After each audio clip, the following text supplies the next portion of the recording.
یعنی انسان چې په ابتدا د فطرت کې وي، نوی ماشوم سي، ځوان وي، کشر وي، په دغه حالت کې چې لکه خلک وایي وړکی چې ده لکه لښته داسې ده، هرې خوا ته چې تاووي هغسې تاویږي. خبر پوهېږئ؟ هرې خوا ته چې تاووي تاویږي. یعنی دا مطلب ده چې هره خبر ورته وکړي، که د کمونیستي خبر ورته وکړي هغه وړکی هلک څوک کېږي. ما من مسلم الا یولد علی الفطره. هر مولود الله په چا پیدا کوي؟ مشکات کې تیر شو د حدیث کنه په فطرت. فابواه یهودانه، که مور و پلار یې یهودیان وي ده ته یهودیت ور زده کړي، لښته غوندې سولی یهودیت ته یې بوت.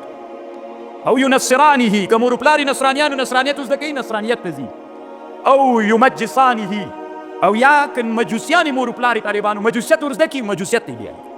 نو خو ګوره طالبانو، دا هلک چې پیدا سو په ابتدا د فطرت کې و، هرې خوا ته چې ته بوځې ځي که نه، لکه د ذهن خالي وي، کوم شی چې ته ذهن کې ور واچوې همغه طرف ته دی ځي بیا. ومو منله ده؟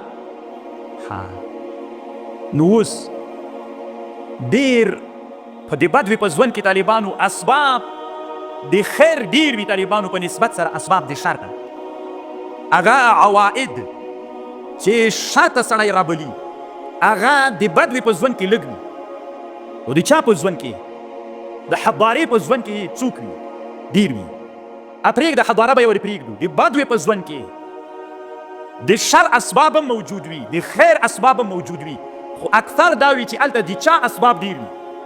د خیر. نو هغه د خیر اسباب ډېر سول د ده، چونکې دی د فطرت په زمانه کې ده، نو ده ته چې کوم شیان راځي د خیر سبب ډېر ورته راځي په نسبت سره چاته؟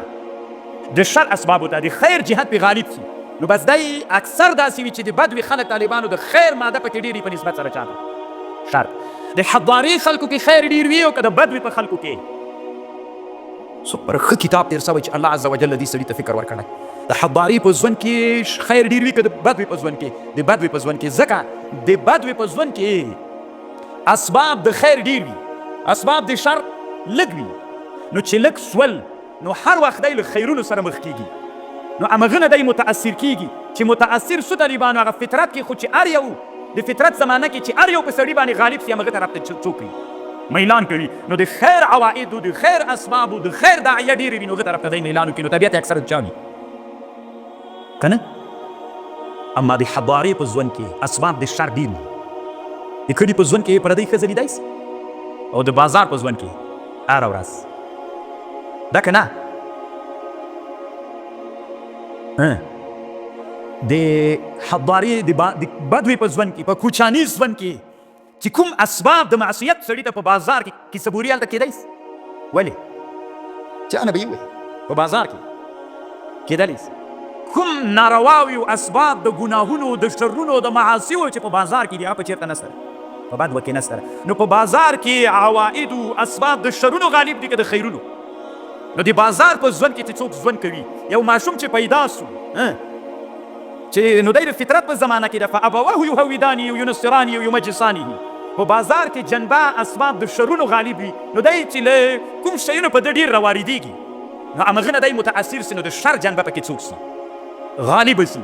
په بدوه کې د خیر جنبه غالبه ده، هغه فطرت یې ټول د چا نه منتبع ډک سي، د خیر له اسبابو نه هلته خیر غالب وي که نه؟ د کلي خلک طالبانو ډېر حیاناک او شرمناک وي، او که د بازار خلک که نه؟ د بازار نجونې ډېرې حیاناکې وي، او که د اطراف نه به یې داسې منه یې. نو طالبانو حیا هلته ډېره وي، ځکه دلته بې ادبي دلته وي په اقوالو کې، په افعالو کې. د کلي په ژوند کې زه فکر نه کوم چې یو سړی پتلون واغوندي هغه دې راوځي خلک پسې خاندي وي، ده ته ګوره خاندي پسې که نه. او د چا په ژوند کې؟ د بازار په ژوند کې طالبانو دا عادي ده که نه؟ انډیوالي عادي ده، ورځ اللهم جره. څومره یو معقوله خبر ده. خیر په بدوه کې ډېر ده که په بازار کې؟ دغه خبر وضاحت لږ وروسته نور هم راځي. ولې په بدوه کې ډېر ده؟ ځکه انسان چې کله د فطرت په زمانه کې وي، که خیر ور واچوي له خیر نه یې ډک کې خیر طرف ته ځي، که شر نه یې ډک کې شر طرف ته ځي. هلته اسباب د خیر ډېر وي، له خیر نه ډک سي طالبانو، ځکه خیر پکې او د بد وي د بازار د ژوند، د حضارې د ژوند. دلته هم د فطرت په زمانه کې ده، خو د چا نه ډکېږي؟ لکه د شر اسباب دلته ډېر دي، د دې نه څوک سي. نو ان اهل البدو اقرب الى الخير من اهل الحضر. څومره ښه قاعده سوله، رښتیا ده که څوک ډېر د خیر خلک وي بدوي خلک طالبان. نو اوس ابن خلدون رحمه الله دلته یوه خبره کړې، هغه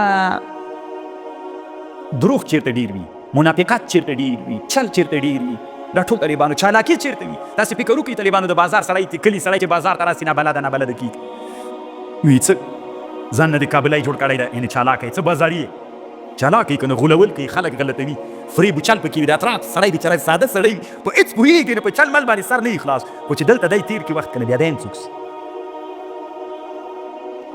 خبر پوهېږئ؟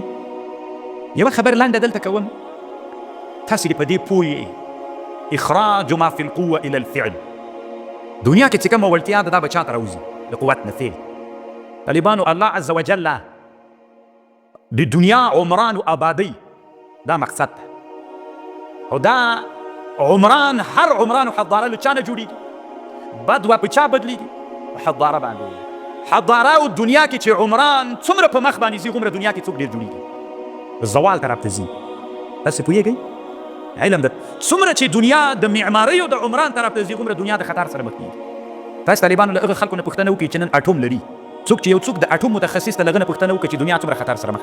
دا اوس که دنیا کې یو باچا طالبانو لږ په غوسه باندې سي طالبانو چې اټوم استعمال کړ، د عمران انتها د اټوم طالبانو سخته طالبانو دنیا د چا سره مخ. نن تاسې دنیاوالو سره فکر وکړئ، دنیاوال وایي دا شینکوریزه ګازونه څه دي، دا کاربن ډای اکساید چې دا څومره کارخانده طالبانو دنیا ته ډېر خطر ده، ځکه ورځ تر بلې دنیا له چا سره مخ کېږي؟ له تودوخې سره. د دې مځکې لاندې کوم یخونه چې دي دا به ویلې سي دنیا چې اروپا نه ټوله به غرق سي، او دنیا به دومره ګرمه سي طالبانو چې دنیا کې به ژوند نه کېږي. څومره عجیبه خبر ده. الله وعده پوره کېدونکی ده چې الله عز وجل به قیامت راولي، الله عز وجل به دا دنیا هلته هلاکوي. طالبانو په هلاک د دنیا باندې مو عقیده شته که نه؟ په قیامت باندې علمي راځئ ثابت کړو. الله عز وجل بدوه په حضاري بدلوي. حضارات چې څومره پرمختګ کوي هغومره شرونه ډېرېږي، څومره چې عمران و آبادۍ د دنیا پر مخ باندې ځي هغومره په دنیا کې څوک ډېرېږي، شرونه او فسادونه طالبانو ډېرېږي. نن دنیا ډېره ناامنه وه، نن دنیا ډېره ناامنه ده طالبانو، که له دې نه مخکې دنیا ډېره ناامنه وه. څومره چې دنیا کې اسباب اوس که ډرون جوړې سي که نه ډېرې ډرون، ته به وایې چې دنیا به نظم پیدا کړي، دنیا نور هم خرابېږي که نه؟ دا اوس مثلا افغانستان کې هر کور کې د چا سره ډرون سي، ستې به بم پکې ږدي، د تا سره یې چوران او پته به هم نه لګېږي، د دښمن په کور باندې به یې وراچي. چا معلومه کړله؟ یو کلی خو نه ده، دوه خو نه دي، درې خو نه دي. رښتیا وایي طالبانو دا عمران ده که نه چې ډرون دومره ډېرې سي؟ ده که نه؟ دغه عمران و آبادۍ چې څومره ډېرېږي دا د دنیا آبادۍ او ټکنالوژي په مخ باندې ځي، هغومره دنیا د فساد سره مخ کېږي. نن دنیا د فساد سره مخ ده که نه؟ څومره ښه خبره ده. نو د حضاري په ژوند کې څوک ډېر وي؟ عواید د شرونو ډېر وي، او د چا په ژوند کې؟ ځکه تر څو چې د حضاري ژوند په مخ باندې ځي هغومره چلونه زده کوي، چلونه به زده کوي زده کوي زده کوي زده کوي، هغه چلونه بس په دې کې دي چې څنګه انسانان مړه کړي. نن خو د دنیا ټوله ټکنالوژي چې په مخ روانه ده خو د انسانانو لپاره ده، وسله باندې کار کوي، و پیغه باندې کوي. لنډه دا طالبانو دنیا چې څومره د حضاري ژوند بازاري ژوند چې څومره پرمختګ کوي د چا سره مخ کېږي؟ دلته ابن خلدون رحمه الله د یو حدیث جواب کړی. نو دماغ خوښه دا ده طالبانو چې له هغه جواب نه به تېر سو، ځکه اصلي د تاسې لپاره چې کوم مقصود ده هغه تاسې په علم د عمران او په علم د اجتماعیاتو باندې پوه کېدل دي. نو هغه سوال طالبانو چې ابن خلدون کړی دی یو حدیث بیا د هغې بېرته جواب کوي. نو زه ښه دا بلم طالبانو هغه بل درس به ورسره وایو، بل فصل به مو وایو چې تاسې په اصلي هدف باندې پوه شئ. په دې خو پوه شولې چې خیر په چا کې ډېر وي؟ اسانه خبر ده. ولې خیر په بد کې ډېر وي؟ ځکه هلته طالبانو انسان په فطرت زمانه کې وي. نو هلته چې له هر څه شي نه ډک یې همغسې جوړېږي. نو هلته ډېر څوک او د حضاري په ژوند کې دلته شرونه ډېر وي. دلته ډېر فطرت زمانه کې د هغه ډېر څوک راچول کېږي لکه شرونه. داسې په خبر پوهېږي؟ لکه مثلا یو غټ حوض ده که نه؟ دې غټ حوض ته مردارې اوبه هم راځي، پاکې اوبه هم راځي. که پاکې اوبه ډېرې وي د چا نه ډکېږي، او که مردارې ډېرې وي بس دا یې طالبانو خبره ده. په محسوس کې دا یو مثال د الله دې وکړي چې تاسې پوه شئ. شجاعت بیا چا کې ډېر وي؟ په بدوه کې ډېر وي، او که په بازاري ژوند کې شجاعت ډېر وي. ولې؟ وایې اورئ طالبانو، انسان د طبیعت زوی نه ده، انسان د معلوم او د عرف زوی ده. انسان خپل طبیعت بدلیږي. ګورئ انسان چې متاثر کېږي له هغه شي نه متاثر کېږي چې د الفت و مینه ورسره ده. انسان له خپل عرف نه متاثر کېږي. د انسان د عرف زوی ده. انسان چې کوم شي سره ډېر مخ کېږي د هغه زوی ده. انسان د طبیعت زوی نه ده، طبیعت انسان بدلیږي. تاسې به وي دا څنګه؟ ورته غوږ شه. د حضاري په ژوند کې، د بازار په ژوند کې، ښه علمي دې ټکي ته متوجه شئ. د بازار په ژوند کې چې انسان ژوند کوي هلته طالبانو دی څملي علی مهاد الراحة والدعة، په فرش د راحت باندې. د بازار په ژوند کې طالبانو دی د خپل ځان د ساتنې فکر نه کوي. دی وایي چې د ما حفاظت به څوک کوي؟ پوسته، پولیس، والي، قمندان. دی دا ټول د ده د کور حفاظت، د ده د ځان حفاظت، د ده د مال حفاظت، دی په چا اعتماد لري؟ په حکومت، په حاکم. او دا دیوالونه چې درنه راچارپیر دي په دې چې قرار آرامه خوبونه کوي که نه؟ ما مخکې څه درته ویلي انسان له چا نه متاثر کېږي؟ له عرفونو نه. نو هغه عرف طالبانو یې د طبیعت بدل کړي. څوک یې کړي؟ بدل یې کړي. څنګه یې بدل کړي؟ نو هلته دیوال ته راچارپیر دی، پیرداران ورته ولاړ دي، قمندان سته، ولسوال سته، والي سته، د ده ټول اعتماد په ده باندې ده. دی طالبانو بس کرا کرا له ده نه شجاعت زي هماغې طبیعت سي. دا طبیعت یې داسې چې طالبانو تنزل منزلة النساء والولدان، وسلې نه لرې پاتې سي، په امن باندې پاتې سي. وسله زه بیا نه ساتي په کور کې څه کومه، ځکه د ما ته وسلې ته څه ضرورت ته؟ پولیس ته، پوسته سته، عسکر سته. نو طالبانو مألوف دي د دې خلکو غوندې عادت سي، له همغه عرف نه متاثر سي کرا کرا شجاعت وزي اخر د ده او د ښځې هېڅ فرق نه کېږي، د دوی ماشومانو هېڅ فرق نه کېږي، شجاعت ټول ترې نه ووځي. صحیح؟ او د بدوي د ژوند خلک دې نه ډارېږي چې څوک به حمله راباندې وکړي. او د بدوي د ژوند خلک، د بدوي د ژوند خلک له تربور نه ډارېږي. تربور نه ډارېږي د بدوي د ژوند خلک. څوک یې له تربور نه ساتي؟ خپله وسله. څوک یې له لیونه ساتي؟ خپله وسله. څوک یې له غله ساتي؟ خپله وسله. څوک یې له دښمنه ساتي؟ خپله وسله. میږی څوک له دښمن نه ساتي؟ له غله نه خپله بیدی ساتي. هر هغه دښمن یعنې دی چې غواړي ځان په امن کړي، دا ځان ته امن، اولاد ته امن، مال ته امن، خیمې ته امن، څوک به یې کوي؟ دی په خپله. نو خو چې دی په غره کې روانه وي طالبانو، که بلا شی راځي، پولیس ملیس ته خو نارې نه کوي خپله. که په ځنګل کې ګرځي لیوه سپی شی راځي طالبانو خپله. نو دا طالبانو خو ګوره هغه د بدوي ژوند کې دا فکر داسې جوړ ده چې ته به ځان د دښمن او له هرې بلا نه دې ذات خپله. نو چې کله د تا اعتماد په خپل ځان سو بل څوک نسته ده، نو خو عرف هلته داسې جوړ سو چې ته به خپلې، نو چې خپله سوی کرا کرا له چا نه ډکېږي؟ له غیرت له شجاعت نه ډکېږي. نو هر وخت به وسله ګرځوي که به یې نه ګرځوي به زوی ته به یې ورکوي که به یې نه ورکوي، ښځه به په وسله باندې بلدوي که به یې نه بلدوي. خامخا ځکه کومه ورځ کور کې نوم کور ته بل څوک رانیسي تیاره په ښځه به هم چا سره بلدي. هلته عرف و عادت څنګه ده؟ خپله به دې ساتي ځان که بل څوک به دې ساتي. چې ته کله د بل چا له اتقا نه راووتلې، په خپل ځان د اتقا سوله، نو بیا به دا فکر له ځان سره پیدا کوي چې دا ټول دښمنان به زه په خپله کوم. زړه دې غټېږي، شجاعت سړي کې پیدا کېږي. او په چا کې؟ د حضاري په ژوند کې هلته د تا ساتنه د مال، د اولادو، د کور، په چا باندې ده؟ چې په بل باندې سوله طالبانو تا کې راحت پیدا کېږي. کرا کرا چا ته ځي؟ چا ته ځي؟ حضاري ته ځي. اوس مې زه درته وایم چې تا بله ورځ ما ته ویلې مولانا چې هلته تللی شجاعت بیرته راکې پیدا کېږي. دلته چې ما فکر کوو دا نفر مې ساتي، اوس مې طالبانو دا زړه کې ده چې باید زه خپله ځان وساتم. شجاعت مې له زړه نه وځي. تاسو دا یاد ساتئ، کوم بدویان چې دلته راځي دا یو کال کې به هم زه هم ډېر فرق کړی، بیا هم فرق کوي، کال ته نور فرق کوي، بل کال ته ځکه ورځ تر بلې طالبانو دوی په چا اعتماد لري؟ ټوپک له ځان نه لرې کوي، بیا یې نه ګرځي ځان سره کرا کرا کرا کرا. طالبانو دغه شجاعت په چا بدلېږي؟ په نه شجاعت باندې. په چا کې شجاعت ډېر سو؟ انسان کې دا شجاعت د طبیعت نه ده. ګورئ تاسې د دې ته فکر وي، د انسان د طبیعت زوی نه ده، انسان د عرف د عادت زوی ده. هر عرف عادت کې چې انسان لوی سو د همغه دي نه طبیعت اخلي.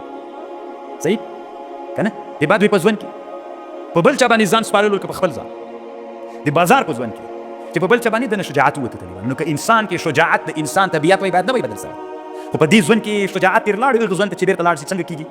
شجاعت پکې پیدا کېږي. نو په چا کې شجاعت ډېر ده؟ په بدو کې ډېر ده. تر چا نه ډېر ده؟ تر حضاري نه ډېر ده.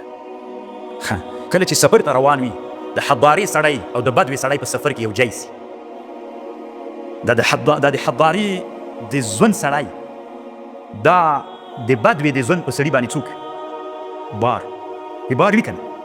د حضاري د ژوند سړی هم ده، د بدوي د ژوند سړی هم ده. دا د حضاري سړی طالبانو په چا بار ده؟ ولې؟ لکه هغه شجاع نه وي. څوک شجاع وي؟ د بدوي ژوند والا خلک. دا یاد ساتئ، د ایران خلک حضاره ډېره ده که بد ده؟ حضاره ډېره ده. شجاعت بیا په چا کې ډېر ده؟ موږ افغانانو کې حضاره ډېره ده که بد؟ نو شجاعان څوک دي؟ پوهېږئ خو طالبانو ټول هم یو دم څوک مه کوئ، ټول هم یو دم حضارې ته مه راولئ، بیا څوک درنه ختمېږي، شجاعتونه ختمېږي که نه؟ موږ افغانان ډېر شجاع خلک یو طالبانو، بدویان یو. که نه ما چې مخکې درته ویلي چې ما ته چا ویلي چې تا ویلي چې افغانان د چا ژوند لري حضاري ژوند لري تا ولې ویلي بد ژوند لري شجاعت ته یې وګوره شجاعت چې دی د نه په دې پوهېږي چې بدوي د دلته ژوند که نه نږدې دی موږ تاسې موسیې ولسوالۍ د نږدې مولانا څوک یو موږ تاسې بد و مغالبه د حضاره بد و د طالبان خبر پوهېږي چې نادر کتاب دی ډېر خوند کوي تاسې پرې پوه شولئ ژوند په هغه په چا کې ډېر ده بیا مثلا یو څوک ژوند د بد ژوند لري د چا ژوند لري د بد ژوند لري دا د بد ژوند خلک د بازار ژوند ته راغلل یو څه وخت وسله ګرځوي د ځان سره که نه بیا کرا دیعت و راحت ته ځي کرا دیعت و راحت ته ځي همداسې ځي بیا دی چې تر څو ژوندی دی که د تا فکر وي بیا هم لږ نروالی پکې وي لږ تریخی لري خو د ده زوی چې پیدا سي په حضارې کې خو بیا طالبانو بیخي له چا نه تس وي د غیرتونو له شجاعتونو نه بیا یې که لمسی پیدا سي بیا طالبانو وتوالت على ذلك منهم الأجيال وتنزلوا منزلة النساء والولدان الذين هم عيال على أبي مثواهم حتى صار ذلك خلقا دا د دوی خلق وګرځېږي منزلة الطبيعية دا لکه د دوی طبیعت بیا داسې سي دا ډار بیا د دوی طبیعت سو دغه د حضاري خلک چې دلته څو نسلونه پې باندې تېر سي دلته څوک سي ډار یې طبیعت سي د هغو خلک هغوی شجاعت څوک سي تر ټولو نه بیا ډېر اوس ګورئ چې یو سړي جنګ کې برخه نه وي اخیستې هغه ډېر شجاع وي او که هغه سړی چې جنګ کې برخه اوس مثلا هغه څوک چې ډېر جنګونو سره مخ کېده په دې 100 کلونو کې هره ورځ چاپول سره هره ورځ جنګ سره نو خو عواید د چا ډېر ولکه د هغه څه ورته وایي د دښمن طرف نه هغه ډېر ورته دومره یې زړه ډېر غټوه څومره به چې سړی جنګونو سره ډېر مخ کېده هومره به په سړي کې څوک پیدا کېده شجاعت پیدا کېده کرا پیدا کېده که فکر دې وي چې اول واري مثلا جنګ ته ځي څومره شجاعت ورکړي بیا چې بل واري سي بیا څومره شجاعت سړي کې پیدا کېږي